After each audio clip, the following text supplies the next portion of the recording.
Arizona Territory, 1,878 Bitter Creek. High noon, the kind of heat that makes men do ugly things.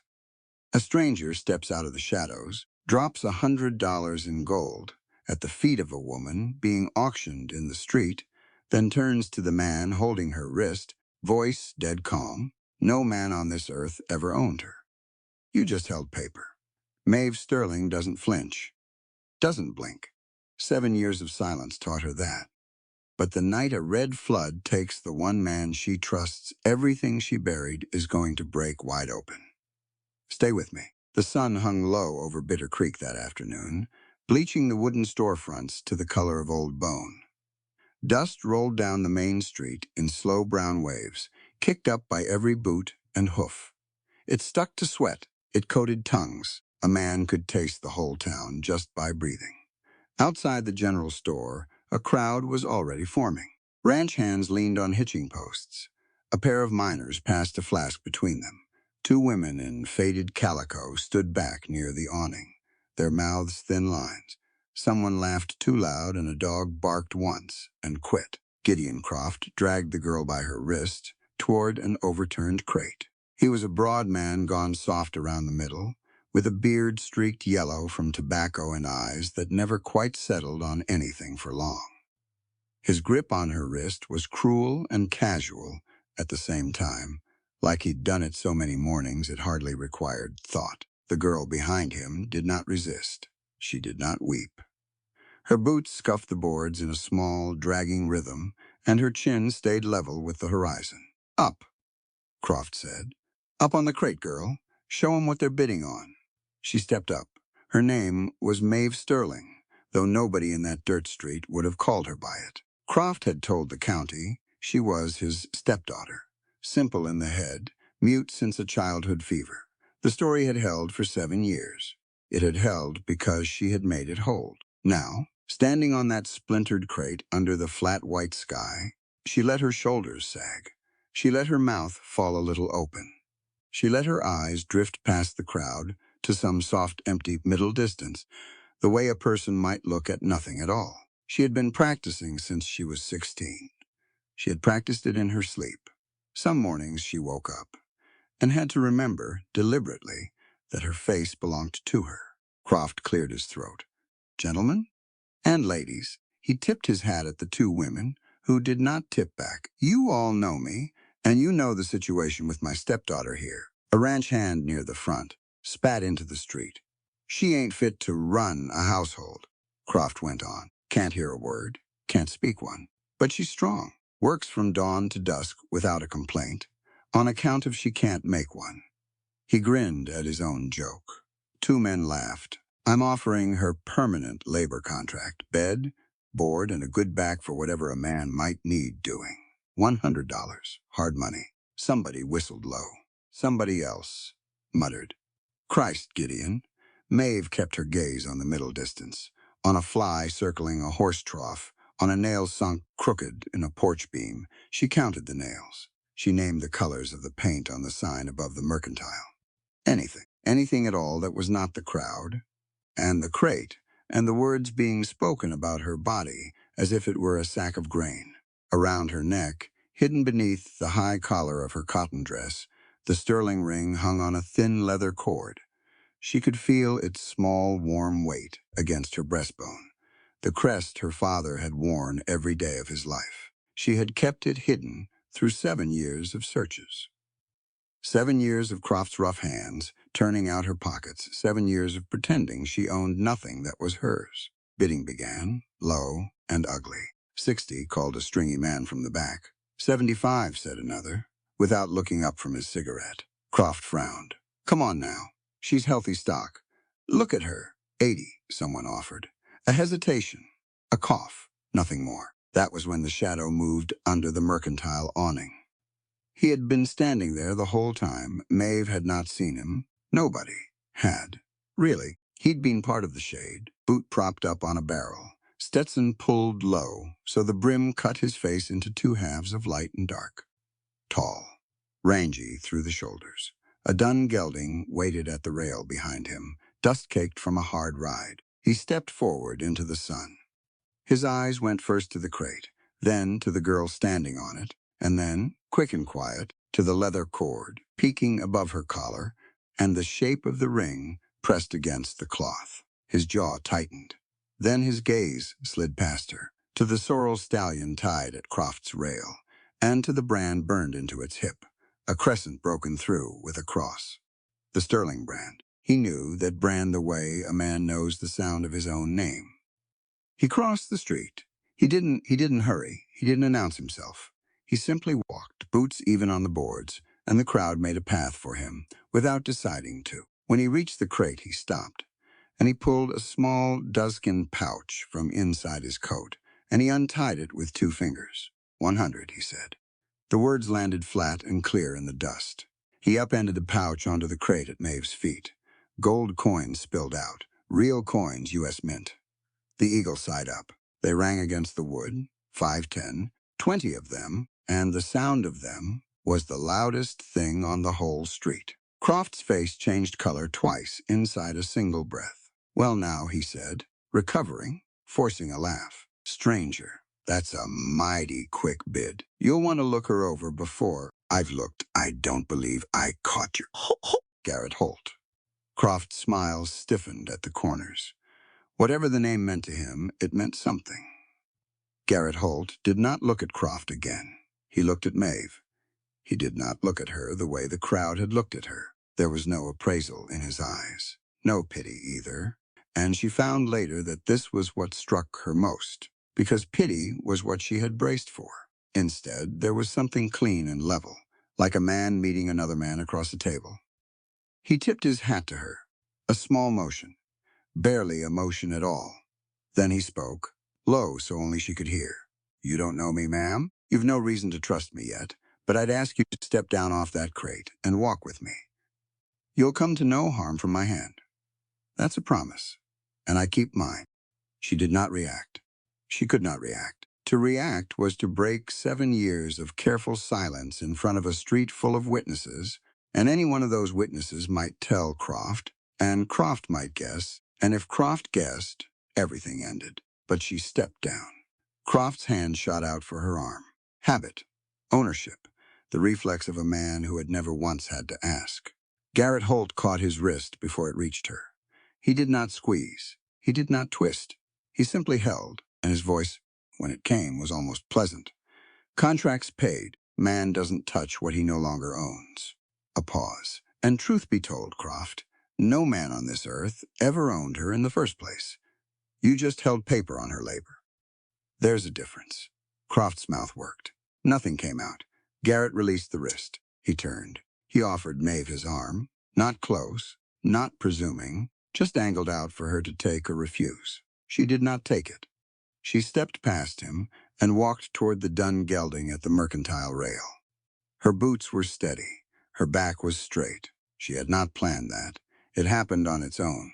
Behind her, the crowd began to murmur. Somebody said her name, the real one, the one nobody had used in 7 years, and she almost turned. She did not turn. She kept walking.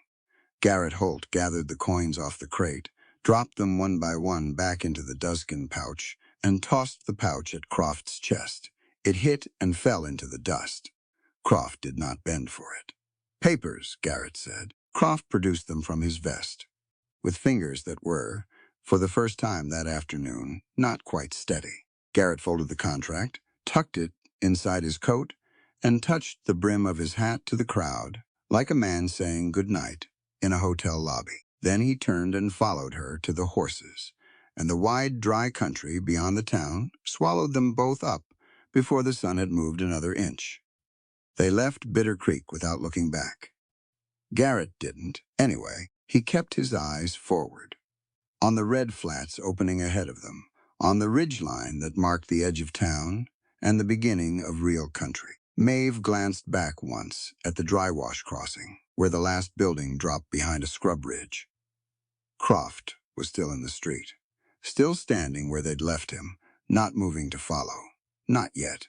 She noted the not yet and filed it the same as she filed everything. Then the scrub closed in, and Bitter Creek was gone. The country opened wide. Red clay flats stretched in every direction. cut through with gravel and scattered juniper that threw thin shade onto nothing in particular. Prickly pear spread low and silent between the junipers, gray-green and spined, their petals dusty as everything else out here. The sky was hard blue, midsummer blue, with no cloud to break it, and the sun pressed down on the land with a patience that felt almost deliberate. The air was dry all the way to the back of the throat. It smelled of heated stone and sage, and somewhere underneath, the ghost of rain that had probably fallen 3 counties east. 30 miles to Red Mesa Canyon. She'd gathered that from the livery, listening while Garrett settled his account before they rode out. He spoke in a plain, carrying voice that didn't bother with volume, just clarity. He'd told the stable boy the route, the distance, the rough timing. She had stored it all.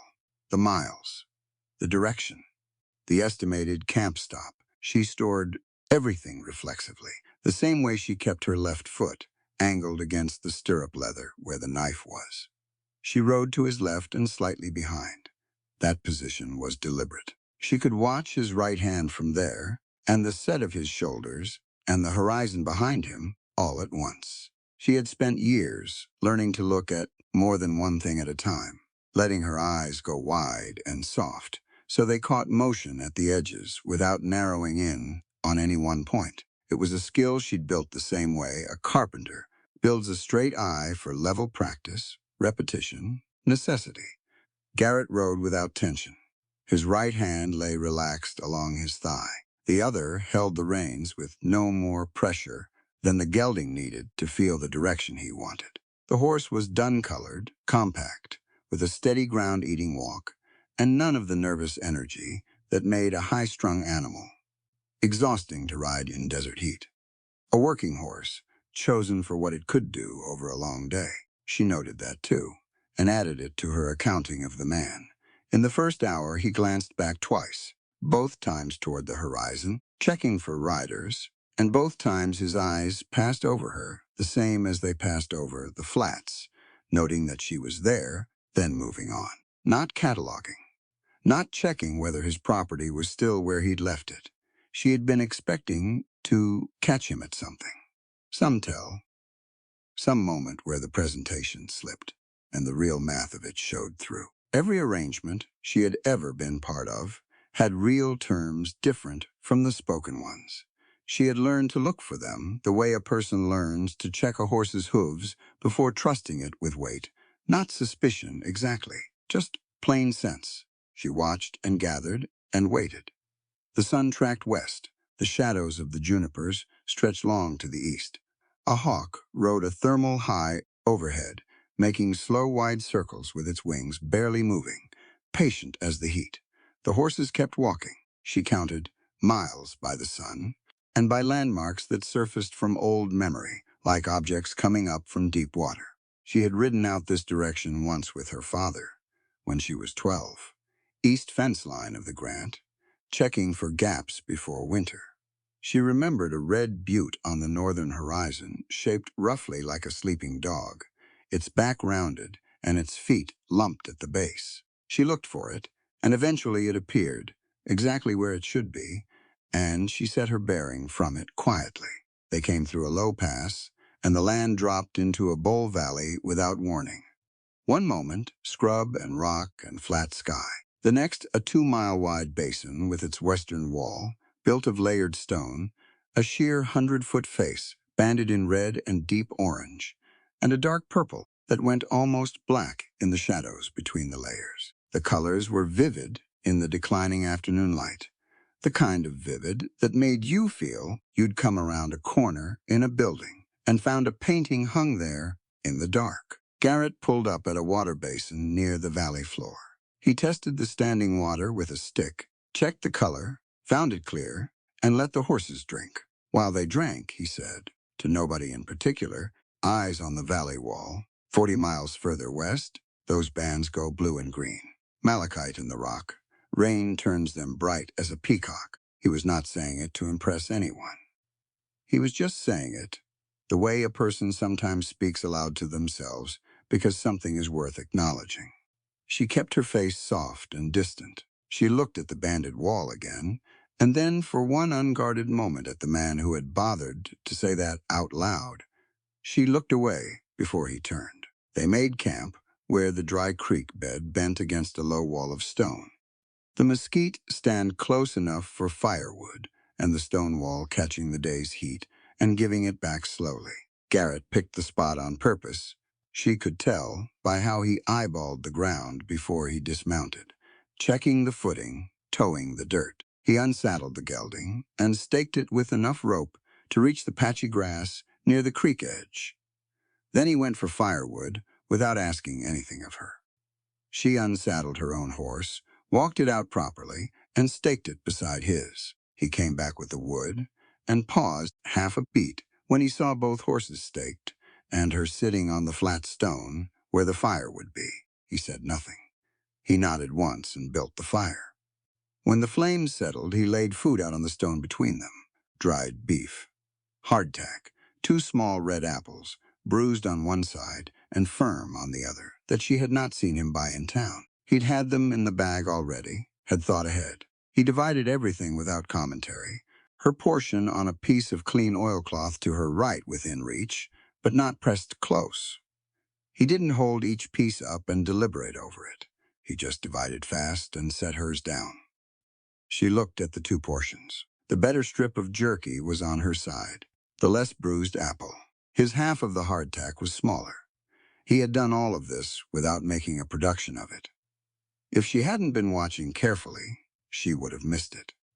She picked up the jerky and ate. When the meal was done, he went back to the saddlebag and returned, holding a small piece of gray slate, smooth-edged and good quality, and a stick of chalk wrapped in a square of clean flannel. He walked around the fire, stopped 2 full arms' lengths from where she sat, and held them out. She took them. He went back to his side and produced a small notebook from inside his coat. He wrote on a page, tore it free, walked it around the fire, and placed it on the oilcloth beside her without crouching close or hovering. She unfolded it.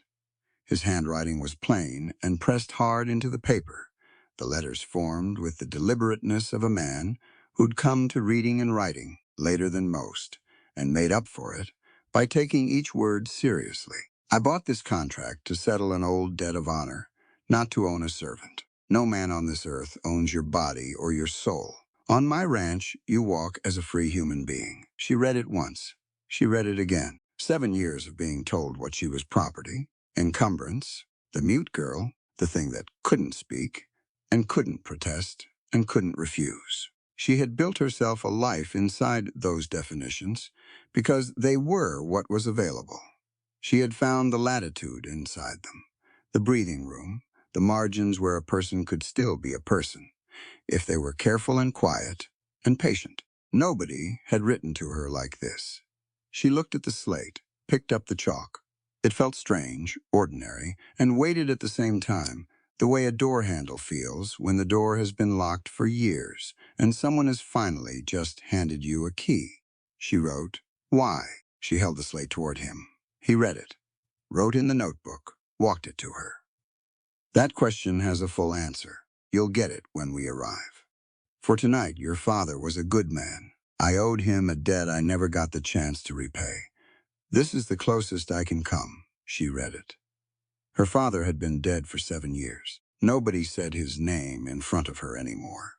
Not since the early months when the story had been fresh and Croft was still establishing it. The hands who had known Julian Sterling either moved on or learned fast that the name didn't belong in conversation. She had carried the absence of it for so long that seeing it referenced, even sideways, even implied. Your father pressed against something she had kept carefully sealed. She took the chalk, wrote, "You knew him." He nodded once.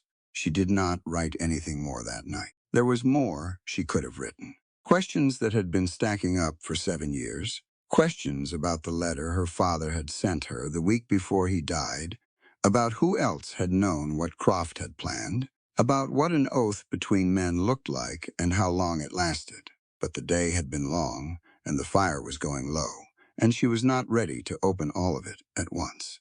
She held the slate in her lap. She did not give it back. He pitched the second tent in the growing dark. She heard the canvas shake out, the stakes going in, the rope pulled taut. He set it well away from his own, its opening facing the fire, so the warmth would reach it. The better bedroll went inside. He left the flap pinned open so the inside was visible, not a mystery, and he said, without looking at her, "Wind picks up after midnight. Canvas will keep it off." Then he went into his own tent and was quiet. Maeve sat by the fire until the embers dropped low. The desert had taken the heat away clean. Once the sun was gone, no gradual chill, just a hard drop, 15 degrees in half an hour, the cold coming in from everywhere at once. She pulled her coat closed and sat with her thoughts. She had already mapped it, the direction that would take her away from Croft's territory. The dark and the terrain would cover her for a good stretch. The gelding was tired, but she could move slow and careful and still put enough miles down by dawn to make pursuit complicated. She thought it through honestly, without panic, the way she thought about everything. Then she thought about the folded paper in her coat pocket. No man on this earth owns your body or your soul. She did not leave. She went into the tent and lay down on the bedroll and pulled it up over her shoulders. The wind found the canvas just like he said it would, pressing it, making the poles creak and settle. The horses shifted in the dark and were still again. She lay awake a long time, the way she always did. But her hand, lying on the blanket beside her, palm up and fingers loose, was empty. It had let go without her deciding to. She noticed it after a while, that her hand had done that on its own. She did not know yet what it meant. She let it be. Morning came in cold and pale, the sky going gray-white before the sun cleared the ridge. Maeve had been awake for an hour by then. She had rebuilt the fire from the coals and had water heating. Before Garrett came out of his tent, pulling on his coat. He looked at the fire, then at her. He said, "Thank you," simply, with nothing extra in it, and went to the horses. They broke camp in a quiet that had shifted somewhat from the day before. Less the quiet of two strangers keeping their distance, and more the quiet of two people who had each established what they needed to know for now. She lashed her bedroll before he'd finished with his. He noted it and said nothing, and that was fine. They rode out as the sky went from gray to rose to blue. The last stretch was different country. The flats gave way to canyon terrain. The land rising and folding, the rock walls closing in and going tall on either side. The trail narrowed to single file. The air dropped several degrees and went damp in a way the open desert never did, and then she heard running water ahead before she saw it. These approaches she had ridden as a girl. They came back in pieces, like the words of a song you learned very young, the lean of a particular stone column, the cluster of cottonwoods where the canyon widened, the specific color the walls turned when sunlight hit them at this angle. She followed the memory quietly, saying nothing, and the memories followed her back. They rounded the final bend, and the valley opened before them. Red Mesa Homestead sat at the north end of a flat-bottomed valley with canyon walls on three sides, walls that stood tall and red and close, and made the sky above a long blue strip. The house was low and solid, adobe and timber, with a broad porch along its full length. A barn stood to the east, its pale gold boards still new enough to catch the morning light cleanly. Horses in the corral, a kitchen garden fenced with rough posts, a windmill turning slow in no wind she could feel. She had expected something rougher, something that matched the word frontier more neatly, a shack maybe, or a dugout, something provisional. This was not provisional. Somebody had built this to last and had kept building it and kept after it. Garrett rode ahead without looking back. The horses quickened their pace as the barn came into view, recognizing home. Maeve rode through the shadow of the canyon walls into the valley. She had been in a state of endurance for 7 years, enduring each hour until the next, not planning past the next meal, the next nightfall, the next moment that needed to be survived. This was not that. She did not examine the feeling closely. She just rode forward into it and let the canyon walls stand behind her and watched the homestead come clear in the morning light. The room they gave her was small and faced east. It had a window with real glass, a little warped, so the outside world bent slightly at the center, and a board floor that was level and dry. There was a rope bed with a corn-shuck mattress and a proper quilt folded at the foot of it, a wooden chest for clothes, a small iron hook on the back of the door. She stood in the room for a moment after Garrett had pointed it out and left her to it. She stood in the center of the floor and looked at each of these things, in turn the window, the bed, the chest, the hook, and then she looked at the door. The latch was on the inside, an iron bar, simple and solid, that dropped into a bracket on the left side of the frame. She had seen the style before, had repaired one for Croft once, and knew exactly how much force it would hold against. She lifted it, dropped it, lifted it again, and set it gently into place. She stood behind the closed, latched door of a room that no drunk man's footsteps could open from the outside, and she breathed. She did not cry. She had stopped crying at 16 and had not started back since, but she stood there for a while with the iron bar in the bracket, and her hand still resting on it, and the morning light coming through the wavy glass and laying a crooked rectangle on the floor. And she simply stood. She left the latch down that first night, and the second, and the third. She kept the knife in her boot regardless, because some habits were built too deep to pull up just because the scenery changed. But the latch was down. Garrett gave her the first full day to settle. He showed her the property that morning, in a brisk, practical circuit, the barn and the tack room, the smokehouse, the root cellar with its bins of winter stores, the garden, the well. He walked her through each place like a man giving a coworker orientation, matter of fact, answering questions she hadn't asked yet before she could figure out how to ask them on the slate. Where the lamp oil was kept, where the spare tack hung, how the windmill fed the water tank, and how to tell when the float valve was sticking. He handed her the chalk and slate as they walked, so she could write questions as they came. She did not write many. She was busy watching. On the second morning, he knocked on her door after breakfast and told her, not asked her, not made the offer in a hesitant way that expected her to excuse him from it, that one of the mares in the barn had taken a kick to the left foreleg 3 days ago. And the swelling wasn't coming down the way it should. He would be out on the North Range until midday. He'd appreciate it if she'd look in on the mare, keep the poultice wet, and take note of whether the horse was bearing weight on it or not. He handed her the key to the medicine cabinet in the tack room. She took it. She spent the morning with the mare.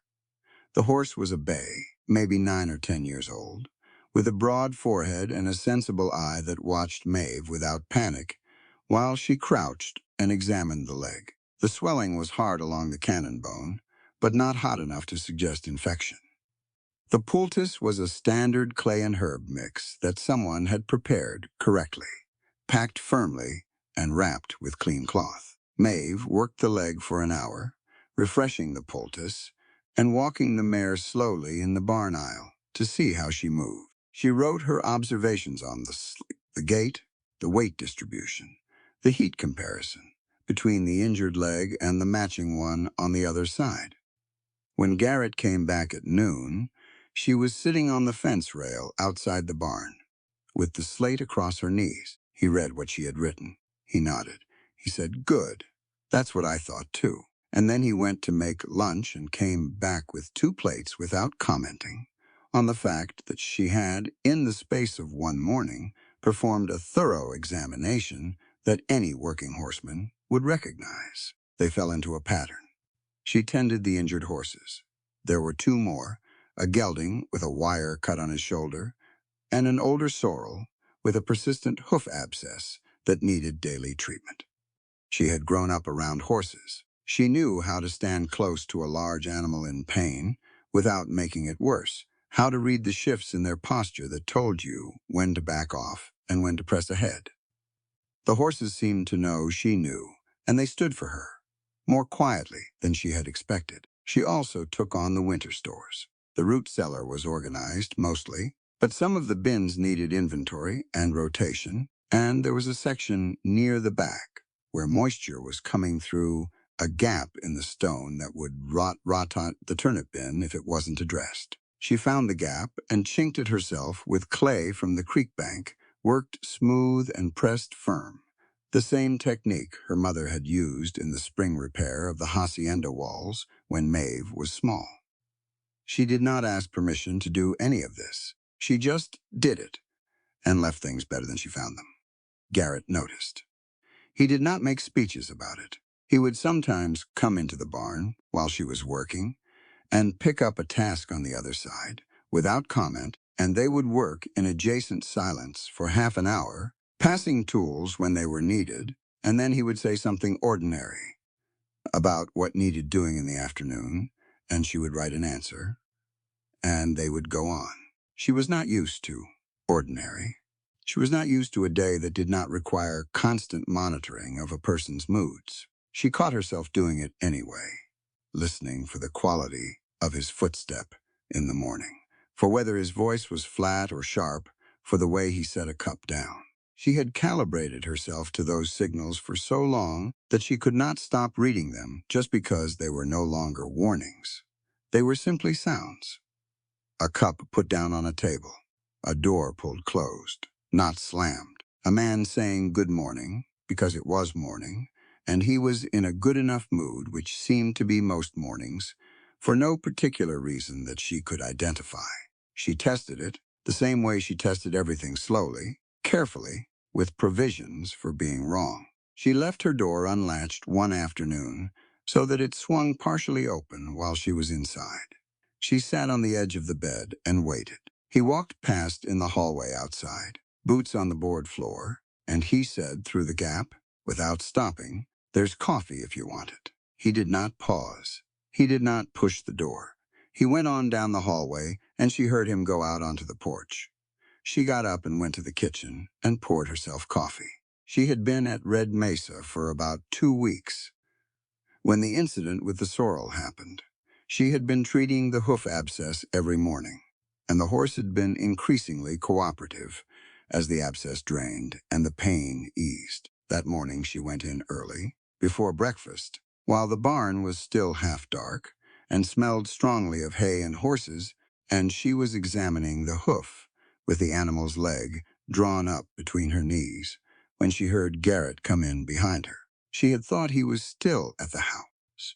She had not heard his step on the barn floor, and she had her back to the door, which was a position she did not normally allow herself. The sound behind her was unexpected. She dropped the hoof, spun, and her hand was at her boot top before she had consciously decided anything. She stopped. She stopped because it was Garrett standing in the barn doorway with a coffee cup in each hand, looking at her, not advancing, not blocking, just standing, the early light behind him, holding 2 cups. He did not react to her hand at her boot. He looked at her steadily and calmly, the same as he looked at everything, and he waited. She straightened. She took her hand away from her boot. She did not know what to do with her face. For 7 years, she had controlled her face as carefully as any tool, but this, she could not arrange the humiliation of being caught in it, the sharpness of knowing he had seen exactly what she'd almost done. Garrett set one of the cups down on the fence rail inside the barn door. He kept the other, and leaned against the door frame and looked out at the corral for a moment, and then he spoke quietly, not looking at her directly. "Fear is just your body's reflex to survive. There's no shame in it." He paused. She waited. "But remember this, an abuser uses leverage to strip away your voice, but respect gives you back your standing as an equal." He picked up his coffee and looked at the sorrel. "Abscess draining better today," he said. She stared at him for a beat. Then she bent and picked up the hoof again. She lifted it and examined it with steady hands and wrote on the slate with the chalk she kept in her apron pocket and held the slate toward him. "Better. 2 more days." "Good," he said. He drank his coffee and watched the horse the way a man watches something he values. Not anxiously, just with attention. Maeve turned back to the hoof. The barn was quiet around them, warm with the animal's warmth and full of the ordinary sounds of morning horses, shifting and breathing, sparrows starting up somewhere in the rafters overhead. She had kept her voice locked inside her throat for 7 years because it was the only weapon Croft couldn't take. She had guarded it, the same as the ring, the same as the grant document that existed somewhere, the same as the small preserved kernel of herself that she had refused to let him touch, no matter how much else she had to give up to protect it. She understood, holding that horse's hoof in the quiet of the barn, that there was a difference between keeping silent because you had to and finding your voice because you were finally somewhere. It was safe to look for it. She understood it in the way the sorrel understood not to shy anymore when she walked into the stall. Not because the memory of pain was gone, but because enough careful days had accumulated between then and now to build something new on top of them. She set the hoof down gently and gave the horse a flat-palmed pat on the shoulder. Garrett was still at the door, finishing his coffee, not going anywhere in particular. She took the other cup from the fence rail, where he'd left it, and drank. It was good coffee, strong, not bitter, made by a man who had been making it long enough to know how. She stood in the barn doorway, drinking it, and looking out at the corral where the other horses were moving in the morning light, and she did not arrange her face into anything. She just let it be what it was. The sandstorm came in from the southwest with no warning worth keeping. One moment the afternoon was clear and dry and ordinary, the juniper throwing short shadow onto the red clay, a hawk making lazy circles over the east ridge. The next, the horizon was gone, a brown wall the height of a cliff face, and the width of everything moved across the flats toward Red Mesa, eating the distance fast. Maeve was in the barn when the pressure changed. She felt it in the animals before she felt it in the air.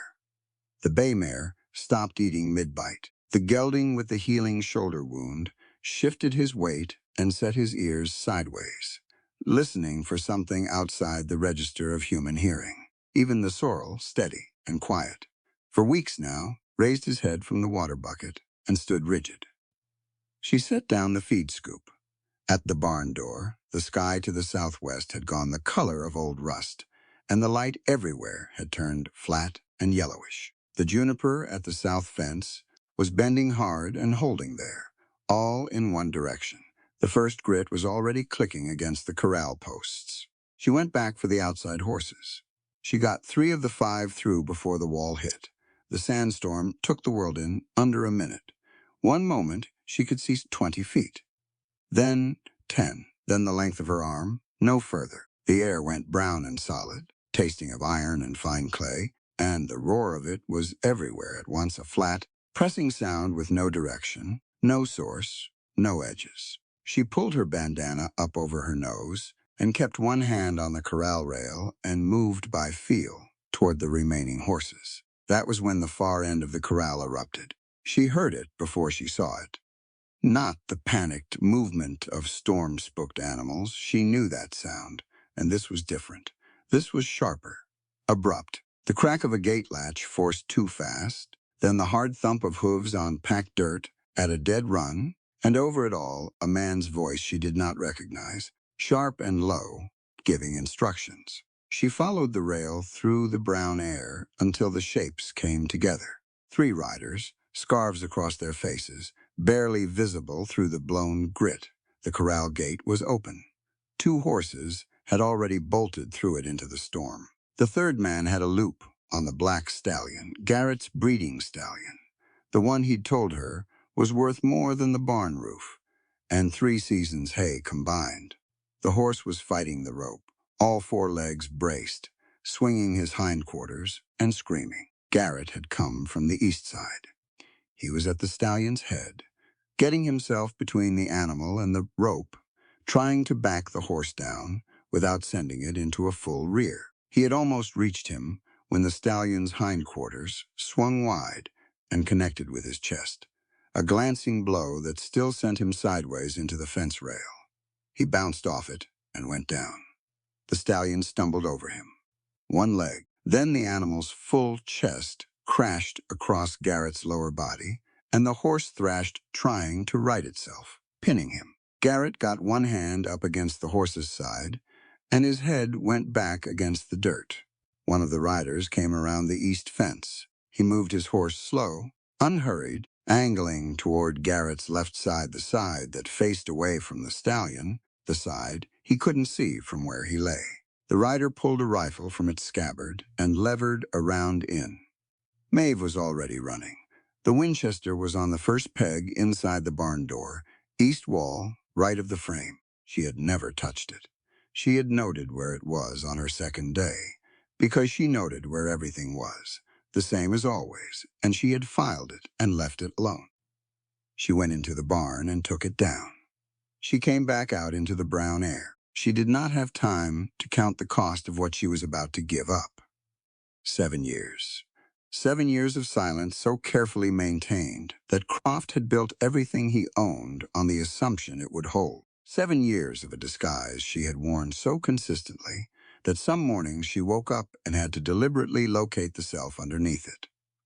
The rider had the rifle raised. She opened her mouth. The scream came out of her raw and enormous, a real sound from a real throat that had been sealed shut for most of her adult life, and it tore through the storm roar and hit the air and carried. The rider jerked. His horse shied hard left, and the rifle barrel swung wide. In that half-second, she brought the Winchester to her shoulder, found the seam between his arm and his body, and fired. The recoil hammered through her hands and up her arms. The man grabbed his left shoulder, dropped his rifle, and curled over his horse's neck. The other two riders swung toward her through the blowing grit, and she worked the lever and brought the barrel up again.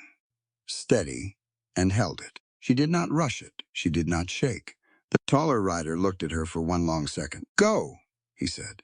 They went, fast into the brown wall, taking the wounded man between them, the stolen horse loose and running alongside. The storm swallowed them whole, and they were gone. The stallion was still thrashing. She dropped the rifle against the fence and went to the horse. She talked to it. She used her voice, actually used it, consciously, low and even, one sound at a time, finding the pitch that worked on a panicking animal. She had to rebuild it as she went, locating words she hadn't spoken in 7 years, drawing them back up from wherever they'd been living. She put her hands on the stallion's neck and kept talking. The horse heard her, felt her hands. After what felt like a very long time, the thrashing stopped, and the animal lay still, sides heaving. She got her arms under his neck and helped him roll, and he lurched upright and stood trembling with his legs spread and his nostrils going fast. Garrett was still on the ground. She went to him. He was awake, eyes open, the side of his face chalked with grit. He was breathing the way a person breathes, when breathing is a decision that requires effort controlled, shallow, deliberate. She pressed her palm lightly to his sternum and felt the shape of his chest. He winced, but there was no give under her hand. No wrong movement, bruised ribs, maybe cracked, not broken through. He looked at her face. She looked back at him. His expression was not surprise. It was something quieter than surprise, like a man who has been waiting for a particular sound for a long time, and has finally heard it. "There you are," he said. That was all he said. The reflex came in fast and cold. The calculation, the exposure, the accounting of what she had just done, and who had been present, and whether any of Croft's riders might know Gideon Croft's mute stepdaughter well enough to bring news back. The voice. She had used her voice. She had screamed in front of 3 men and spoken to a horse in a tone that any working horseman would recognize as deliberate.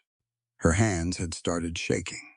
She looked down at them and realized her knuckles were wrong. The rifle's lever and stock and recoil had found all the places her grip was too tight, and the bruising was already spreading across 2 knuckles on her right hand and the index finger joint of her left. Garrett sat up. He did it carefully, by sections, and paused at the top to let the world reseat itself.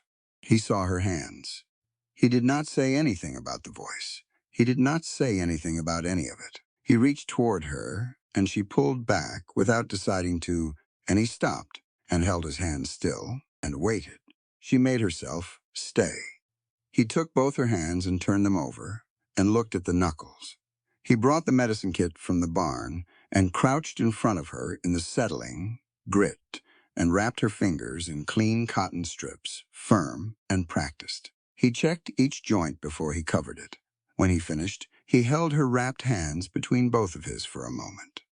Not squeezing, just there. Then he let go. "Pack ice in the root cellar," he said. "Keep those elevated tonight." He stood and picked up the Winchester and checked it over and set it against the fence post. The storm was dropping. Visibility was coming back. The brown air thinning, the shapes of the barn and the canyon walls emerging slowly like things surfacing through water. She looked at her hands. She had been waiting for the anger, or the claim, the ownership of the thing she had just exposed. A man who knew she could speak could do a great deal with that information. He could take it straight to Croft. He could use it to get the land transfer signatures he needed. He could hold it over her head, the same as Croft had held everything else. Garrett glanced at her. "The black's uninjured," he said. "I'll check him properly once the dust settles." He paused. "You saved his life and mine." He said it plainly, the way you'd state a fact about the weather. "We'll talk when you're ready." No rush on that. He went to find the stallion. She stood in the last of the blowing grit with her wrapped hands at her sides. She had spent 7 years inside a silence she had built herself. She had built it because it was the only thing Croft couldn't take from her, the only piece of Maeve Sterling that he couldn't own or sign away or sell. But a silence maintained by fear and a silence chosen from strength were two entirely different things. She understood, standing in the settling dust, that she had crossed from one to the other, not because she had decided to, because Garrett Holt had spent 4 weeks giving her no reason to be afraid of him and her own body, in one unguarded moment of genuine terror for someone else's life, had walked through the wall on its own. Real safety worked like that. Not the kind built from locks and distance, but the kind built from a person who asked nothing from you that you hadn't already offered. It was patient. It was slow. And when it had accumulated enough weight, it moved things in you that no force could. She went to help him with the horse. She spoke more in the 3 days that followed than she had in the previous 7 years combined. Not much. A handful of sentences a day, mostly practical. The stallion's appetite was good, she told Garrett over the morning check. The crack in the root cellar wall had dried solid. The injured gelding was bearing full weight. She found the words where she had left them and picked them up carefully, the way you'd handle tools that had been put away too long. Garrett accepted each one without ceremony. He did not lean forward. He did not look at her with the expression she had been bracing for, the excitement of a person who had finally gotten what they wanted. He just listened and answered in kind and went back to whatever he had been doing. She told him on the second evening that she had been silent since she was 16. He nodded once and said, "I figured it was something like that." And then he asked if she wanted coffee. That was it.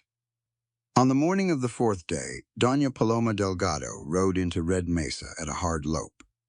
Maeve heard her coming before she saw her. 2 horses, moving fast, the rhythm urgent. She stepped out of the barn and shaded her eyes, and the riders came around the south bend of the canyon trail and pulled up at the gate in a cloud of red dust. The woman in front was 50 or so, built broad and straight in the saddle, with black hair shot through with silver braided back under a flat-brimmed hat. Her horse was a deep bay, well-bred and well-kept, and she rode it the way ranchers who have been riding since childhood ride, without effort or display, the horse and the woman simply part of the same decision. Her clothes were practical range clothes, not ornamental, and the rifle across her saddle horn was a working rifle with use on it. She looked at the homestead. She looked at Maeve. Her dark eyes were quick and direct, and gave nothing away for free. "Where is Holt?" she said. "North pasture." Maeve's voice came out steady. "I can ride for him." Doña Paloma's eyes moved over her once, assessing, and then she gave a short nod. Do it fast. Garrett came back at a canter, his face already set before he dismounted. He knew this woman. The greeting between them was short and gripped hard, old acquaintance rather than ceremony, and then Doña Paloma got to it, without softening anything. Gideon Croft had moved faster than anyone had expected. Word had come through her network of contacts. Vaqueros, traders, a shopkeeper in Bitter Creek, who kept his ears open and knew which way his loyalties leaned. Croft had pooled what he had left after the auction fees and gone to Tucson and come back with hired guns. 7 men, possibly more. Deputy Mercer was with him, which meant no use running to the county sheriff. They planned to ride on Red Mesa in force, burn the buildings, and take Maeve in the confusion. Dead or alive, Croft had said, though alive was preferred. He still needed her signature. When? Garrett said. Tonight, she said. Tomorrow at the latest. He knows she's here. He knows she has her voice back. She glanced at Maeve. Your rustlers were not random. They were eyes. The words settled over the yard. Garrett turned to Maeve. We need to inventory what we have before dark. Ammunition, horses, provisions. I want to know what we're working with. He sent Doña Paloma's rider to the high point of the South Ridge to watch the trail. He and Doña Paloma went to the house to spread a rough map of the canyon, approaches on the kitchen table, and talk through the terrain. Maeve went to the barn. She went through the tack room first, counting rifle rounds, shotgun shells, the boxes of pistol cartridges on the back shelf. She wrote the numbers on the slate and moved to the saddlebags hanging on the far wall, Garrett's trail bags, which he kept packed and ready at all times for exactly this kind of sudden departure. She unclipped the left bag and opened it. Inside, folded once, was a rectangle of canvas paper the size of a dinner plate. She pulled it out. It was a painting, a small one done in the careful, steady hand of someone who valued likeness over style. A family in front of a wide adobe house with canyon walls behind it, a man with broad shoulders and a gray-shot beard standing. A woman seated beside him, her hair dark, her expression composed and warm, and a girl of perhaps 14 or 15 standing between them, looking directly at the painter, with an expression that was already, even at that age, watchful. Maeve's hand did not shake. She had gotten past shaking easily. She looked at her own 14-year-old face in the paint, and she looked at her father's hand on her shoulder, and she looked at the crest ring on her father's finger that she now wore around her own neck, and she understood, with a precision that was almost cold, exactly what she was holding. He had carried this, not in a chest or a memory box, or a drawer at home, in his trail bags. In the bag he took every time he rode out, the bag he reached into every morning for his travel provisions. He had carried her family's painted face for what looked like years, judging by the wear on the canvas backing. She thought about the contract, the deliberateness of his arrival in Bitter Creek, his recognition of the ring and the brand, both too quick and too certain to be chance. The promise, he said, he owed her father. The oath. He had known who she was before he ever saw her on that crate. He had come to Bitter Creek looking for her. She folded the portrait and set it on the saddlebag and stood in the tack room doorway and looked at the house. Garrett's voice was audible through the kitchen window, low and steady, going through terrain with Doña Paloma, planning, organizing the defense of a woman he had gone out of his way to find. She had 2 thoughts at once, and they didn't fit together. The first was that she had been brought here for a reason that had nothing to do with charity or honor, and everything to do with Garrett Holt's personal war with Gideon Croft. She was the legal heir, the only person who could produce the grant and contest Croft's claim in a federal court. She was the thing he needed to win. The second thought was the slate on the desk, and the chalk, and the careful folded note with its plain, hard handwriting. No man on this earth owns your body or your soul. The way he had wrapped her fingers, the way he had said, "There you are." She picked up the portrait and walked toward the house. She reached the porch steps and stopped because the scout on the South Ridge was shouting. One word, repeated riders, and then the shot that cut him off. The sound of it cracked across the canyon walls and bounced back doubled. And for 1 second, the yard went entirely still. Doña Paloma coming out the front door, Garrett right behind her, the horses in the corral spinning and pressing to the far rail. Then all of it happened at once. The first volley came from the south end of the canyon, heavy rifle fire from the trail bend where the wall narrowed, and the slope gave a shooter good elevation.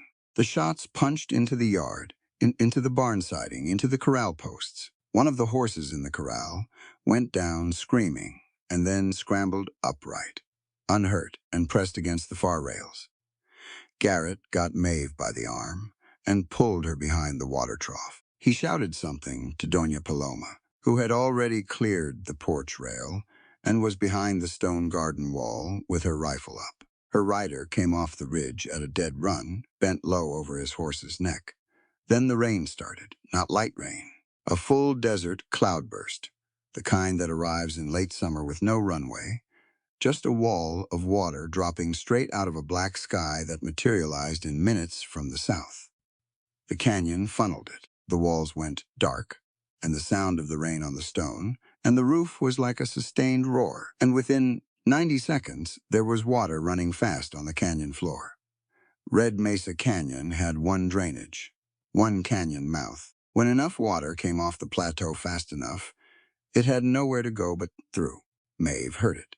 Before she saw it, a deep bass vibration in the stone under her boots, a physical sound that bypassed the ears and arrived in the chest instead. She looked at the canyon mouth to the north. The flood came around the bend as a solid red wall, 8 feet high, moving fast and heavy, carrying brush and branches, and the red clay of the plateau that turned it the color of rust. Garrett heard it at the same moment she did. He shoved to his feet and turned to look, and as he turned the shot hit him. She heard it. She saw him turn, and the impact took him backward off his feet, and he hit the water trough and went over it, and into the torrent rushing across the yard.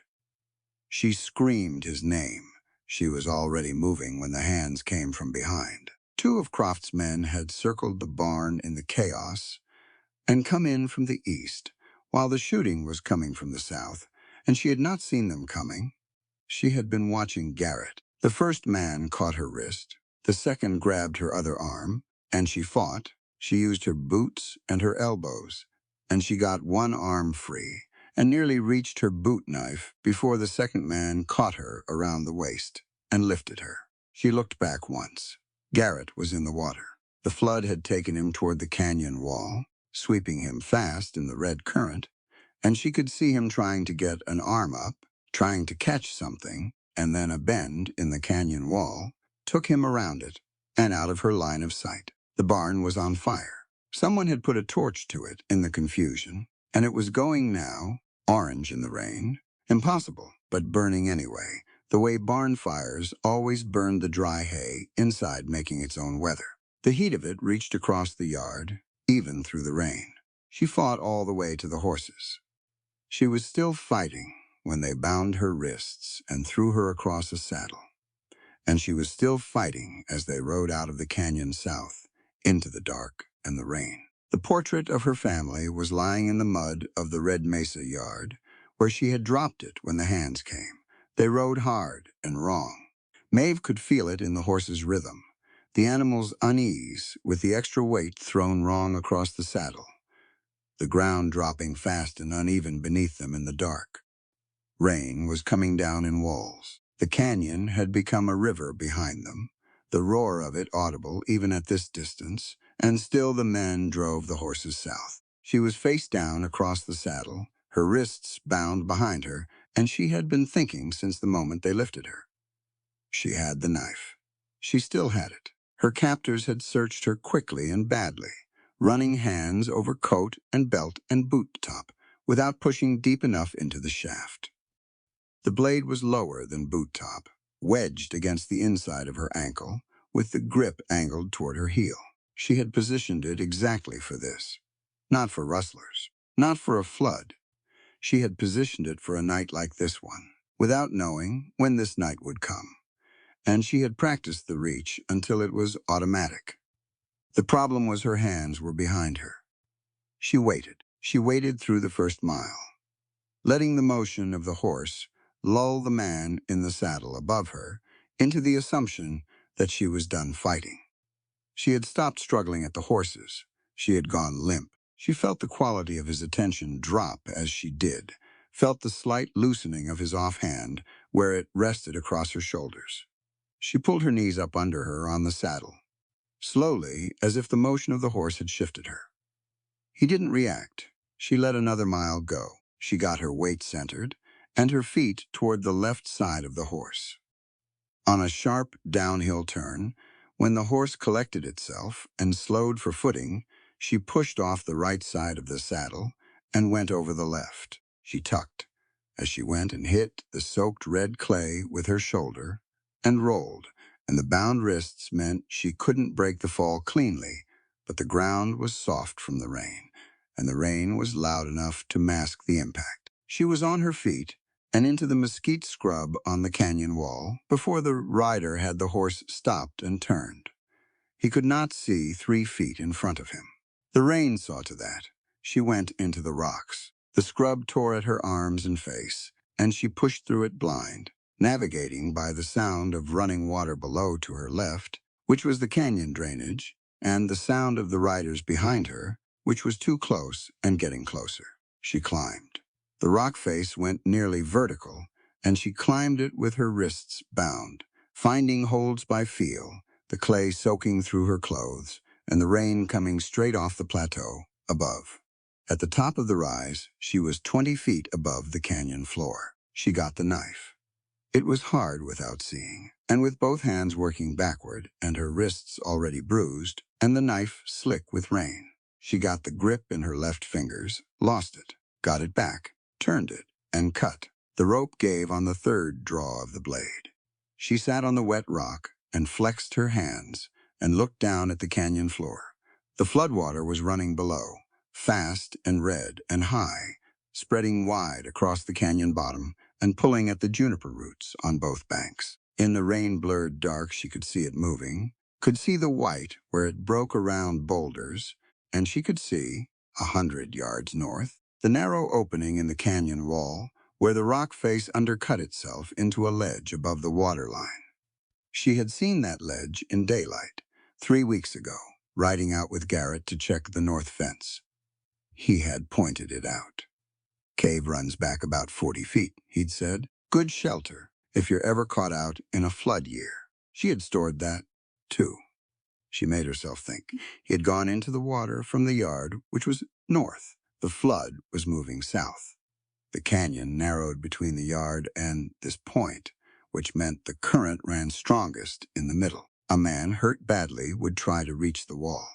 If he had been swept south, if he was still in the water, and had gotten an arm out, had gotten hold of anything, he would be somewhere between here and the ledge. She found the lariat on the second dead rider's horse. The horse had lost its rider somewhere in the confusion and was standing in the scrub with its reins trailing, too tired and wet and miserable to go anywhere. She stripped the rope from the saddle horn and tied one end around a boulder and went to the canyon edge. She could not see into the water from where she stood. She moved north along the rim, holding the boulders, working by feel, and then she heard it, a hand on rock. The sound of someone trying to get purchase on wet stone and losing it and trying again. She lay flat on the edge and pushed the lariat over. Here, she said. Her voice was raw from the scream in the corral and from not using it for 7 years before that, and it came out rough and stripped down to its simplest form. Here. Grab the rope. Silence. Water. Rain.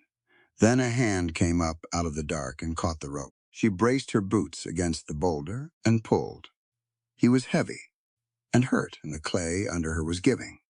And she wrapped the lariat twice around her wrists, without thinking, and hauled back with everything she had. Hand over hand, inch by inch, her boots sliding in the mud and finding purchase and slipping again, and the rope cutting into her palms, and the rain so loud she couldn't hear whether he was gaining or losing. Then his forearm came over the edge. She grabbed it. She got both hands on his forearm, and she pulled. and he pushed with whatever he had left, and he came over the edge and onto the rim, and they both went backward in the clay and lay there for a moment in the rain. His left side was dark and wrong in the way that had nothing to do with the floodwater or the mud, and she pressed her palm there and felt the heat of it through his shirt and the thick, wet resistance of a wound that had been bleeding too long. "Can you move?" she said. "Yes," he said. It was not entirely true, she could tell. But he moved. She got under his right arm, and they went north along the rim until she found the cut in the rock that led down to the ledge. And she got him down it one step at a time. His boots finding holds, she pointed his feet toward and her shoulder, taking his weight, and the rain doing everything it could to stop them. The ledge was 4 feet above the flood water and dry. The rock overhead ran back into the cliff face 10 feet, then 20, and the cave beyond it was cold but out of the rain, and the roar of the water outside dropped behind the stone to a lower register, still loud, but manageable. She laid him down on the flat rock floor. She worked by touch, and what little light came in from the cave mouth. The shot had taken him in the left side, high above the ribs. She got his shirt up and pressed her hands to the wound. The bleeding was heavy, but not arterial. She had seen arterial bleeding once, had never forgotten it. And this was not that. She stripped her overshirt and packed it against the wound and pressed hard and held it. He was shaking. She was shaking. The cold came off the rock in steady waves, and their wet clothes were doing nothing against it. And the sound of the flood outside the cave was the loudest thing in the world. A continuous grinding roar that had no beginning and no end. She held the wound and held it and held it. After a while, the shaking in him went from violent to persistent, and his eyes, which had been closed, came open. He looked at the ceiling of the cave. Then he turned his head and looked at her. She was close to him because she had to be to keep the pressure. Her face was 6 inches from his. Her hair was soaked entirely through, loose from the braid it had been in, and it hung against his hand where his arm was lying on the rock, blonde gone dark with rain and mud, tangled in his fingers where they had curled against the stone. He did not move his hand. She looked at him, and something happened in her chest that had nothing to do with the cold or the fear of the past hours. 7 years of surviving. 7 years of holding every part of herself in with both hands, of being careful, of being silent, of making herself small enough and still enough and invisible enough to get through each day without breaking. 7 years of watching from behind a mask while the world decided what she was. And 1 month at Red Mesa. 1 month of watching a man who asked for nothing, who left the latch on her side of the door, who said, "There you are," when he heard her voice, as if he had been waiting for it without any particular urgency, and would have waited longer if needed. She had nearly lost him. That was the thing that had gotten through everything else. Not the fire, not craftsmen, not the exposure of her voice, not the portrait in the saddlebag with all its implications. The moment she had seen him go backward over the water trough and into the current. That was the thing that had come through 7 years of lockdown self-preservation and landed somewhere underneath all of it. He was watching her face. She did not know what was on it. She had stopped managing it somewhere in the last 10 minutes. His right hand came up from the rock, slow and deliberate, and his calloused fingers, trembling with cold and blood loss, found the side of her face. He cupped her jaw gently, the way you'd hold something that had been through too much already. His thumb moved once across her cheekbone. She leaned into his hand. She looked at him through rain and tears. She wasn't aware she was crying, and 7 years came up from wherever they had been living, and she said it quietly, with no performance in it at all. "Break me open," she murmured, as he lifted her, her wet hair tangled with his rough hands. His expression did not change exactly, but something moved through it. He sat up, slowly and with effort, and pulled her against his chest with his good arm, tight enough that she felt his heartbeat against the side of her face, and he pressed his face into her wet hair and stayed there. "I'm not going to break you, Maeve." His voice was rough and low and very close to her ear. "Croft tried to shatter you and failed." A pause, and then, with a fierceness that had nothing theatrical in it, "I'm here to hold you close until you can stand on your own strength again." She felt it in her chest like a door, opening onto a room that had been shut so long it still had air from before in it.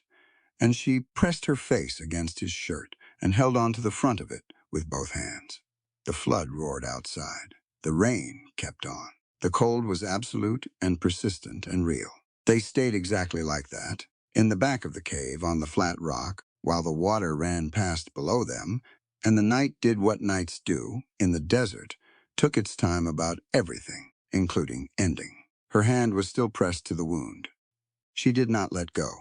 He slept in pieces which she watched, an hour then waking. The wound checked, the makeshift packing replaced when she could, using strips torn from the lining of his coat, then another short stretch of sleep. She sat with her back against the cave wall, and her knees drawn up, and her hands in her lap, and she watched the water drop by inches over the long night. As the flood ran off the plateau, and the rain finally exhausted itself, somewhere around the third hour of dark. By the time the cave mouth began to show gray, the water below the ledge had come down 6 feet. The canyon floor was muck and debris, branches and clumps of red clay, and one ruined saddle spinning slowly, in the last of the current, but passable on foot. Garrett woke with the light. He tested the wound with careful fingers, read whatever he found there, and looked at the ceiling. Then he looked at her. "You pulled me out," he said. "Lariat and a boulder." She kept her voice level. "The horse helped." He almost smiled. "Which horse?" "Brown one, from your north corral." He was quiet a moment. The sound outside had gone from roar to the ordinary sound of running water. And the birds were starting up somewhere beyond the canyon rim, the small dry country birds that came out after rain to find whatever the water had uncovered.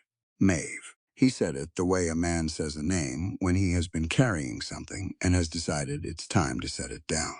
"We need to talk," she said. "I know." He looked at her. "I found the portrait," she said, "in your saddlebag, before they came."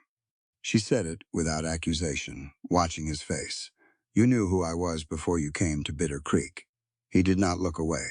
He did not arrange an explanation in a hurry. He lay on the cave floor and looked at her steadily, and then nodded once. "Yes," he said. "Tell me." He shifted to sit up. She reached without thinking to help, supporting his right side, and he made it upright against the cave wall, without going pale, which she took to mean the blood loss had been bad but survivable. He took a breath and let it out. 14 years ago, I was 20. Working cattle drives up from Texas. Green as spring grass in most respects, and smart about almost nothing outside of horses. He paused. There was an ambush in the Sonora passes. Land speculators had hired guns to clear the trail for a competing outfit. I won't go through the whole of it. What matters is I took a knife in the back and was left for dead in a dry creek bed. He looked at his hands. Your father found me. She had known, logically, that this was the story. She had known it since she read the note in the barn and the note on the trail and the half-dozen small signs that accumulated into a shape that only made sense one way. Knowing it and hearing it spoken were two different experiences. Julian Sterling, he said, and her name for her father in his voice was strange and right at the same time. He was riding the southern fence line of the Grant, alone, early morning. Found me in the creek bed, packed the wound himself, got me onto a horse, rode me 20 miles to the hacienda at Red Mesa. He paused. I was there for 6 weeks recovering. Your mother fed me every day. You were 9 years old and you used to bring me water in the afternoon and then stand in the doorway and watch me drink it like I was going to do something worth seeing. She looked at the cave wall. She had been 9 years old. She remembered her father bringing a young man home from the south pasture. She remembered watching him from doorways. She had not put it together, and she should have, and part of her was irritated that she had missed it. He sat with me on the porch on my last evening there, Garrett went on, before I left in the morning, and he told me something I didn't understand yet. being 20 and knowing everything. He paused again in his voice when he found it was quieter. He said the only lasting wealth a man builds in this world is in the people he keeps faith with. An oath between honorable men is more binding than any legal document, because a document can be forged, but a man either keeps his word or he doesn't. She felt the shape of her father in those words, the cadence of them. He had said things like that at the table when she was small, and she had not understood them then either, and she had carried them anyway. I made him an oath that morning before I rode out, that if he or his family ever needed me, I would come. Garrett looked at her. I meant it when I said it. I rode out and built my own place, and 13 years went by, and I thought sometimes that the debt was one of those debts you carry your whole life and never get the chance to settle. He stopped, and then I heard what had happened to Julian and Eleanor Sterling, and what Croft was telling the county about their mute stepdaughter, and the math was not complicated. "You came looking for me," she said. "I came to find the Sterling heir." "Yes," she held that. "That's why you bought the contract, the oath." "That is why," he said. She was quiet for a moment. The gray light was fully inside the cave now, and outside the sky was pale and cleaned away. Desert sky always was after a hard rain. She had been building a case against him, in her head, for 12 hours. The portrait, the calculated arrival, the precision of the timing. She was good at building cases. She had survived on her ability to find the angle in people's motivations and prepare for it. She was also honest with herself. She looked at the wound she had packed and held and tended through the night. She looked at the lariat, still coiled at the cave entrance. She looked at the man sitting against the wall who had told her the truth straight out when she asked with no cushioning or maneuvering. "I was going to confront you," she said, "before they came. I know. I saw your face when you came out of the barn. And I was going to explain." He met her eyes. "I should have explained sooner. Before you had to go looking in my bags to find out." She let that sit. It was a fair admission, and he offered it without drama. And she had learned that Garrett Holt's apologies came in that form or not at all, and she had come to prefer it that way. "There is something else," she said. He waited. She had not told anyone this in 7 years. She had not written it on the slate. She had not worked up to it, had not rehearsed it, had not decided when she would tell it. She told it now because they were in a cave above a flooding canyon with no documents and no witnesses, and her saddle was back at Red Mesa, and if they were going to do what came next, he needed to know. "Croft never understood why I wouldn't break," she said. "He thought it was stubbornness. He thought it was damage. The kind that made a person simple." She looked at the cave mouth. "It wasn't that. I know it wasn't. I stayed silent because while I stayed silent, he couldn't transfer the grant. Territorial law requires the signature, or at minimum the witness mark, of the blood heir. He couldn't forge mine because the Territorial Land Office knew my father's hand and would require me to appear in person." She paused. "So he kept me alive, and I kept silent. That was the arrangement. Even if he didn't know, it was an arrangement." Garrett was very still. "But the silence alone wasn't enough," she said. "A man like Croft doesn't stop. He would have found a way eventually, a crooked judge, a forged document, a witness who would testify I had made a mark under oath. He had already been trying. I needed something else." She looked at him directly. "Before my father died, he sent me a letter. The last letter he ever wrote. I received it 4 days after he and my mother were killed, and Croft never knew about it because the postman was a friend of my father's, and brought it to me direct, and I hid it in my dress lining." She stopped. Inside the letter was the second half of the original Spanish land grant. Garrett said nothing. He was watching her with the same level of attention he gave everything, but there was something sharper under it now. The original grant is in 2 sections. The first half establishes the boundaries and the crown provenance. The second half carries the validation seal and the heir designation, the clause that legally specifies who holds the right of transfer. She kept her voice even. "My father had the grant split and separated. He must have suspected something. or feared something. She paused. Croft has the first half. He found it in the hacienda after he took over. Where is the second half? Garrett said. Not a question exactly, more like a man who can see the answer and is waiting for confirmation. Ditched inside the lining of my saddle, she said. The left panel, nearest the girth.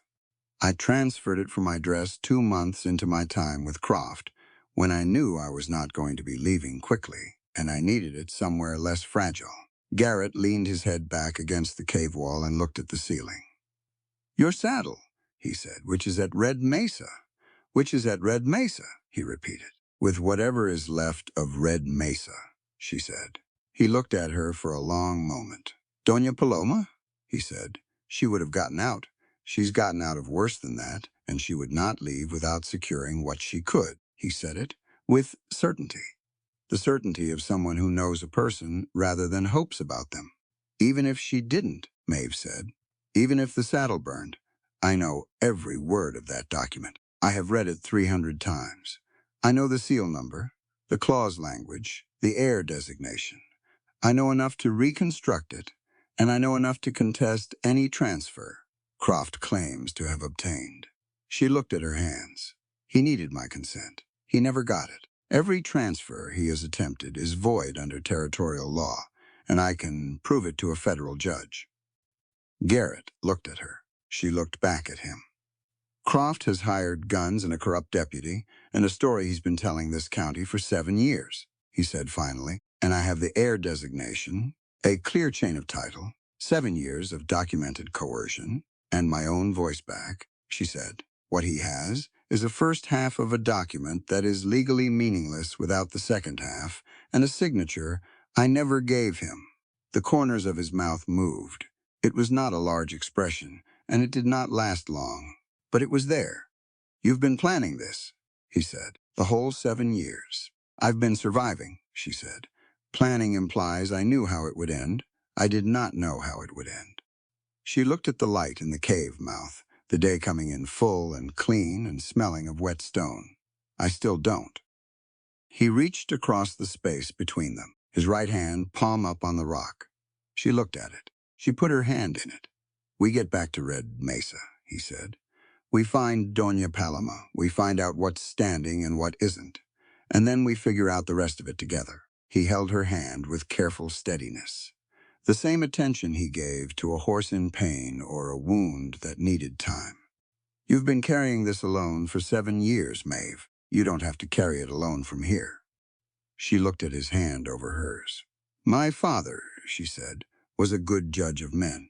Garrett was quiet for a moment. He was the best I ever knew. She stood and helped him up from the cave floor, and they went out onto the ledge together to look at what the flood had left them to work with. The canyon was red clay and debris, and morning sunlight hitting wet stone so it gleamed like copper, and the air was sharp and clean and cold, and somewhere above the south rim a hawk was already in the air, making its wide, patient circles in the new blue sky.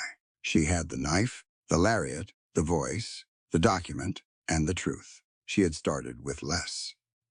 Doña Paloma was at the south end of the canyon when they came down from the ledge. She had 12 riders with her own vaqueros from the Delgado Rancho 8 miles east, and she had them deployed in a disciplined line along the canyon rim, with rifles across their saddles, watching the approaches. She had not left. She had pulled back to a defensible position and waited out the flood and the dark and the gunfire. And when morning came, she rode back in. She looked at Garrett's wound. She looked at Maeve. She said, good, to both observations, and started giving orders. The homestead had taken damage, but not ruin. The barn's east wall was scorched through, the interior blackened, and 3 of the stalls would need to be rebuilt. The house stood solid. The stone walls had held the fire back from the main structure, and the kitchen and the bedroom wing were untouched. Doña Paloma's rider had pulled the saddles from the burning barn when the fire first caught, before it took hold fully, and they were stacked in the yard under a canvas, soaked but whole. Maeve went straight to her saddle. She found the seam by feel, along the left panel near the girth, where her mother had shown her the hidden pocket in the first place, years before any of this had made that knowledge necessary. She worked her thumbnail into the seam and drew it back, and there it was. The document had been oilskin wrapped before it was stitched in. 7 years in a saddle lining through desert heat and cold and 2 floods, and it was dry. She held it for a moment. Then she folded it and put it inside her coat. Garrett's wound was cleaned and properly dressed by Doña Paloma Segundo, a compact man named Esteban, who had the efficient hands of someone who had done field medicine before, and did not require praise for doing it well. Garrett bore the process without comment, and was on his feet inside the hour, moving carefully but moving. They gathered in the yard. Doña Paloma had sent a rider before dawn, while Maeve and Garrett were still in the cave. The rider had gone north toward the territorial road, heading for the federal marshal's circuit route. Whether he would intercept the marshal depended on where the marshal currently was, and that was not knowable from Red Mesa. It was the right move, regardless. Doña Paloma was a woman who made the right moves before she knew the outcome and trusted the work. The vaqueros were steady. 4 of Garrett's own hands had come back at daylight, emerging from the scrub where they had sheltered during the attack, and they moved through the yard, now helping clear debris and checking the horses. Nobody spoke loudly. The kind of quiet that followed a night like the last one was its own thing, thick and purposeful. But not everyone was steady. 2 of the younger ranch hands, both locals hired on seasonal, were standing at the far end of the yard. They had been watching the preparations, and Maeve had seen their faces and read them correctly, the specific shape of hesitation. The sideways look, the weight shifting from boot to boot. She had seen that look on men in Bitter Creek when Croft's name was spoken. The calculation of consequence. Deputy Mercer had a reach in this county, and crossing him was not a small thing. Garrett saw it too. He looked at Maeve, not a direction, just a look, giving her the room. She walked across the yard. The 2 men straightened as she approached. She stopped in front of them, and she was quiet for 1 beat, looking at them directly, giving them the courtesy of being seen clearly before she spoke. "I know what you're thinking about," she said. "Deputy Mercer. What happens if this goes wrong? What happens if Croft walks out of it and you've put your name on the other side?" She did not soften her voice, but she kept it even. That's not a foolish thought. That's the thought of a person who knows how this county has worked for 7 years. They were listening. She stepped up onto the overturned water bucket at the edge of the yard, so she was at eye level, with the men standing around her, the vaqueros and the ranch hands, and Doña Paloma watching from the porch rail. Men like Gideon Croft use our silence to turn the law into an instrument of theft. She said it clearly, the way she said everything now, with no performance in it. The right to live in safety, to own what is yours, and to hold your head high, isn't a privilege for men with guns. It is the birthright of every human being, man or woman. The yard was quiet. Croft built what he has on one thing, she said, that nobody would speak, that I couldn't speak, that you wouldn't, that the people with the most to lose would stay quiet, because the cost of speaking seemed higher than the cost of enduring. She looked at the 2 young men. "I was silent for 7 years, and I am telling you now that silence costs more than it saves. It just takes longer to collect." One of the young men looked at the ground. The other nodded once, small and definite. Neither one left. Doña Paloma was looking at her from the porch with an expression that was not warm exactly, because Doña Paloma's face was not built for warm in the conventional sense, but it was something close to satisfaction. She pushed off the rail and said, "Esteban, assign them the east approach." The preparations went forward. Garrett came to stand beside Maeve as the yard organized itself. His right arm he kept close to his body, favoring the wound, but his left hand rested briefly on her shoulder as he passed. One touch. He went on to help Esteban with the approach routes.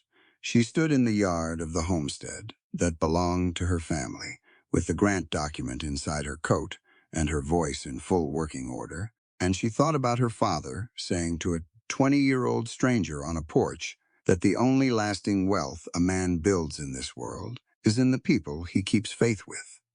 She thought he had not been wrong. They rode into Bitter Creek at noon, Maeve and Garrett in front. Doña Paloma on Maeve's left, straight-backed and unhurried, her rifle across her saddle horn. 6 vaqueros spread behind them, and 4 of Garrett's ranch hands. They came down the main street in a single column, and the dust they raised drifted south in the still air, and the people on the boardwalks stopped and watched them come. The federal marshal was already there. Doña Paloma's rider had found him 20 miles north on the territorial road, mid-circuit, and the man had ridden through the night. He was waiting outside the sheriff's office when they rode up, a lean man in his 50s with a badge that caught the noon sun and a face that had made up its mind about most things a long time ago. His name was Bryce. He had ridden federal circuits in this territory for 15 years, and he looked at the column of riders and at Maeve, and he said, without greeting, "I've been waiting on this." Mercer was inside the office. Croft was at the hotel, 3 buildings down, and he had 4 of his hired men on the boardwalk outside it. When he saw the column come up the street, he came out onto the steps of the hotel, and his face ran through several things in quick order, and settled on a version of confidence that did not reach his eyes. Maeve dismounted. She walked across the street to the general store and picked up the overturned crate standing outside it, the same one she had been put on 6 weeks ago, and she carried it back to the center of the street and stood it upright and stepped up onto it. The boardwalks had filled. Word moved fast in a town this size, and people were at windows and at the edges of the street, in doorways, on the far side of their horses, watching. She recognized 2 women in faded calico from the last time she had stood on this crate. They were watching from the same positions, almost exactly. She reached into her coat. She held the document with both hands so the people near her could see it and the federal marshal could see it.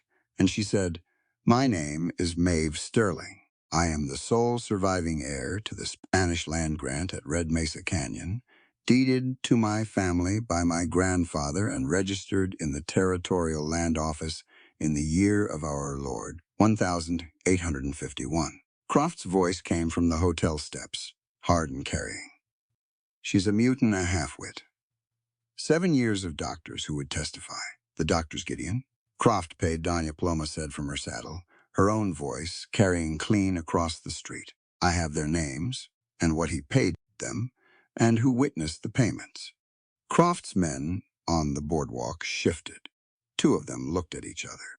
Marshal Bryce had stepped out from the sidewalk and was in the street, watching everything. "Gideon Croft murdered my father, Julianne Sterling, and my mother, Eleanor Sterling, in the summer of 1871, Maeve said. She took the second document from her inside coat pocket. Her mother's journal, wrapped in oilskin, carried inside her dress for the same 7 years as the ring and the knife. My mother documented 3 years of Croft's threats before her death. Names, dates, amounts demanded. This journal was given to me by her hand 1 week before she and my father were killed, and I have kept it on my person every day since." She held it toward the marshal. He crossed the street and took it from her hands. She watched him read. His face did not change much, but his jaw set. "Marshal." Croft's voice was doing something different now. The confidence had dropped out, and something else had replaced it. "I want to speak to a lawyer before." "You'll get one," the marshal said, without looking up from the journal. "Every man gets one. That's the law." He looked up. "The same law that says a man can't claim title to land through forgery and murder." He closed the journal. He looked at Deputy Mercer, who had come out of the sheriff's office and was standing on its porch. "Mercer, put your sidearm on the rail, right now." Mercer looked at Croft. Croft looked at Maeve on the crate, and something moved across his face that she recognized. She had seen it before, in small moments over 7 years. The moment when a man who has been running a long fraud realizes the accounting has finally come due. What moved across his face was not remorse. It was the particular fury of a person who cannot believe the thing he built his power on has turned out to be a person. He went for his gun. She heard the shot before she saw him fall. The sidearm skittered across the dry boards, and Croft went to one knee, his gun hand empty, his wrist caught by a bullet that had taken the weapon clean without touching the hand, and Garrett Holt was standing in the street, 20 feet south of her, with his Colt still raised, and the smoke drifting up from it, and no expression on his face at all. Croft stayed on his knee. He was shaking. The marshal looked at Garrett. Garrett holstered his weapon. "You were going to let him draw on a witness," the marshal said. "No," Garrett said. "I was not." The marshal looked at Croft and then at Mercer, who had put his gun on the rail when ordered and was not moving now, and he turned to the 2 deputies who had ridden in with him and nodded once. They came forward with irons.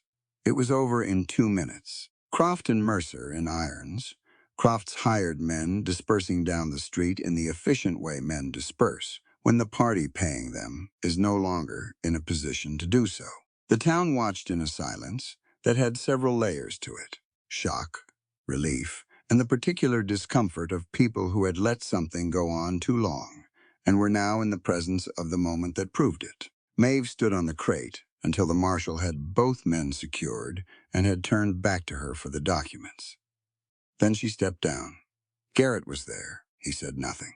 He just stood. She handed the marshal the grant and the journal both and answered his questions in a steady voice.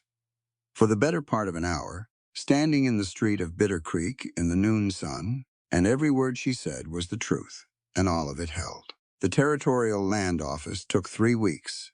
There was documentation to be filed and verified, affidavits to be sworn, a deed to be formally contested, and a replacement to be drawn. The federal marshal stayed in the county, the full time, which was unusual, and which Maeve took to mean he had found enough in the journal to make him thorough.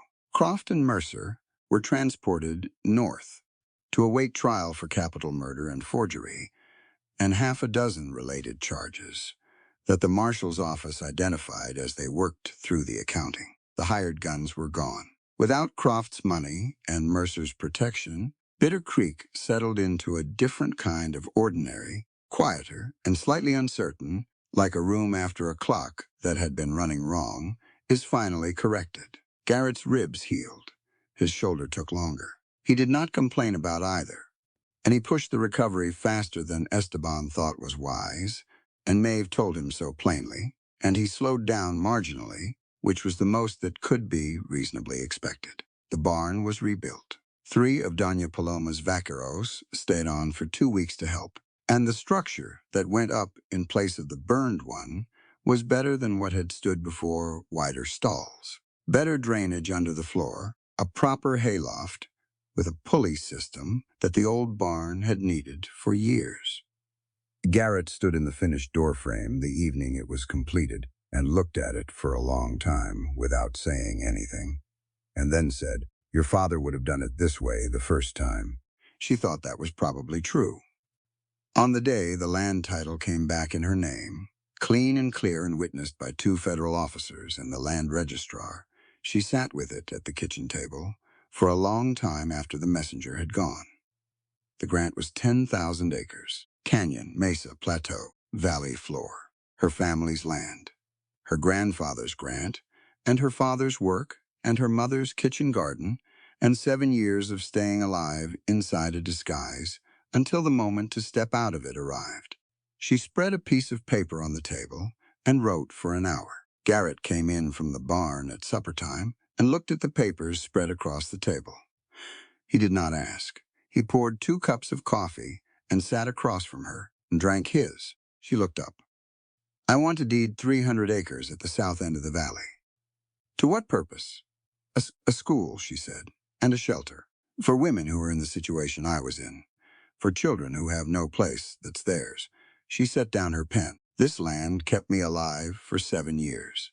It was worth keeping because someone could be kept safe on it. That's still true." She looked at the papers. 300 acres is enough to build on and farm. The South Valley gets good water from the canyon drainage, and the soil is better there than it is up here. Garrett looked at the map she had sketched. I know someone in Tucson who builds schools. Mission-trained carpenter. Good work. I could write him. Yes, she said. He wrote the letter that evening. She finished the deed paperwork the following morning, and Doña Paloma witnessed it. 2 days later, when she came to check on the reconstruction, reading it with careful attention, and then signing her name in the large, emphatic handwriting she used for documents she considered important. Your father, Doña Paloma said, handing the deed back, would have done exactly this. It was the second time in 2 weeks someone had said that to her, and both times it had landed the same way. Not grief exactly, more like being recognized from a distance by someone who knew the person you came from. The ceremony was simple. It was Doña Paloma's idea, in the way that most practical things in the territory were eventually Doña Paloma's idea. A minister from the mission at San Xavier rode out on a Saturday morning in late September when the worst of the summer heat had broken and the canyon walls were doing something extraordinary with the afternoon light. He was a small, cheerful man who married people with the efficiency of someone who understood that the ceremony was the formal recognition of something that had already been decided and did not require embellishment. They stood on the porch of the Red Mesa homestead, Maeve and Garrett, with the canyon walls on 3 sides, and the valley laid out below them, and the cottonwoods along the creek line, gone yellow with the first cool nights.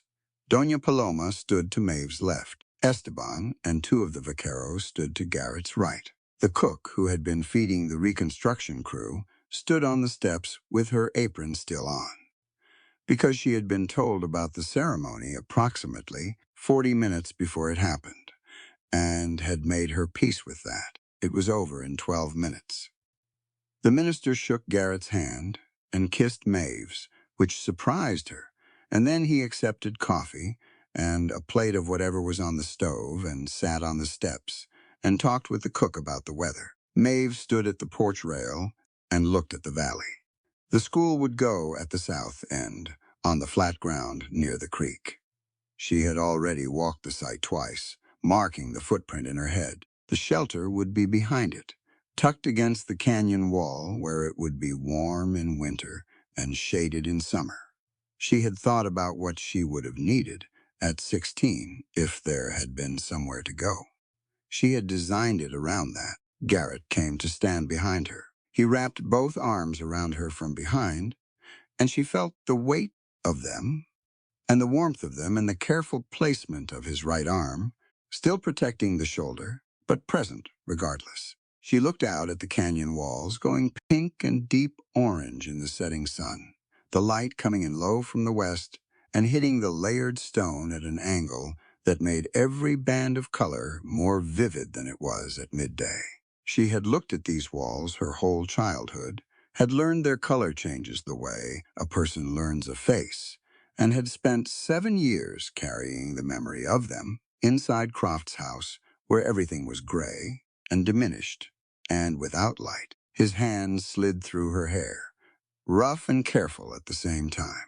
The same hands that had wrapped her fingers in the barn doorway, that had found her jaw in the cave, that had held the deed paperwork down flat on the kitchen table while she signed it. She had found her voice in a burning corral to save the life of a man she had known for 4 weeks. She had found it again in a cave above a flood, and on a crate in the center of Bitter Creek, and at the kitchen table over a deed, and in front of men who needed to hear that dignity was not something granted by the powerful. She had been finding it in pieces since, the way you find a language you always knew but lost the use of. Each sentence easier than the last. Each day quieter in the right way and louder when it needed to be. The forced silence was gone. She had put it down herself. Not because someone took it from her, but because she had finally stood somewhere safe enough and strong enough to set it down on her own terms. The sun finished going down. The canyon walls went from orange to rose to a deep, dusty purple. The cottonwoods below held the last light in their yellow leaves and then let it go. She leaned back against him. He tightened his arms, steady and sure, and they stood together in the dark coming in over Red Mesa, and the valley below them was hers, and the voice in her throat was hers, and the life ahead of them was something she had not let herself imagine for 7 years, and was now, quietly, and with great deliberateness, beginning to build. Before we ride out, I want to sit with you here for just a moment, because this story was never really about the land.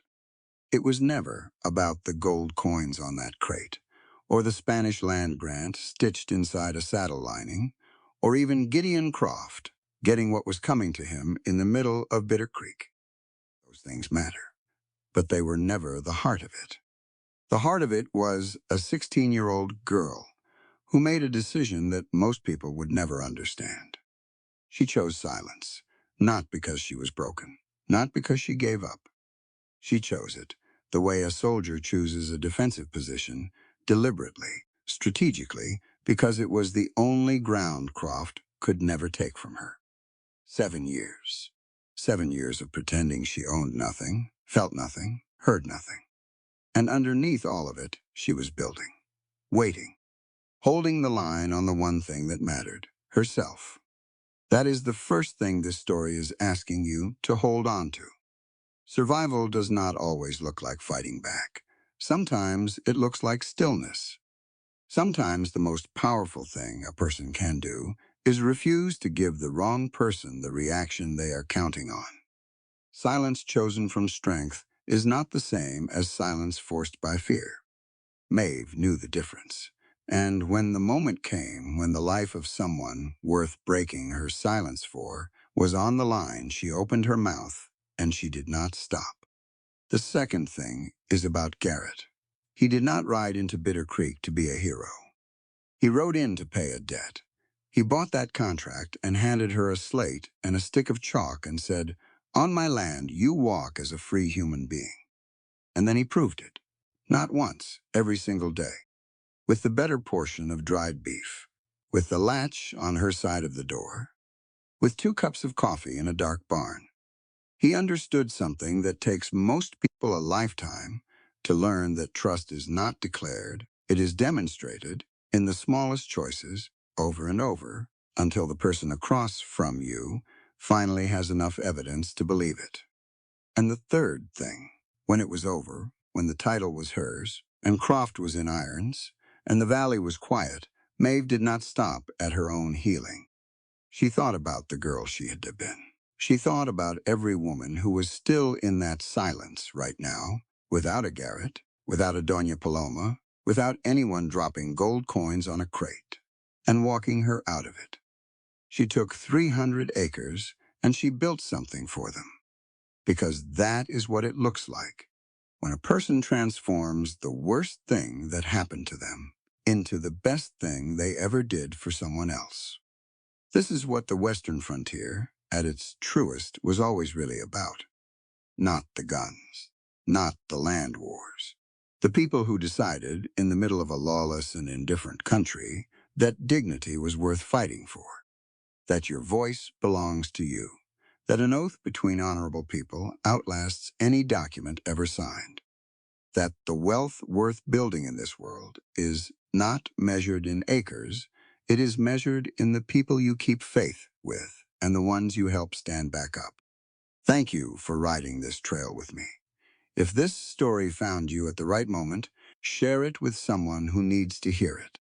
And I will see you in the next one. This story is a work of fiction set in the American West of 1878. All characters, events, and dialogue are entirely invented for dramatic and narrative purposes and do not represent any real persons, living or deceased. Themes of abuse and trauma are handled with care and intended solely to illuminate the strength of the human spirit.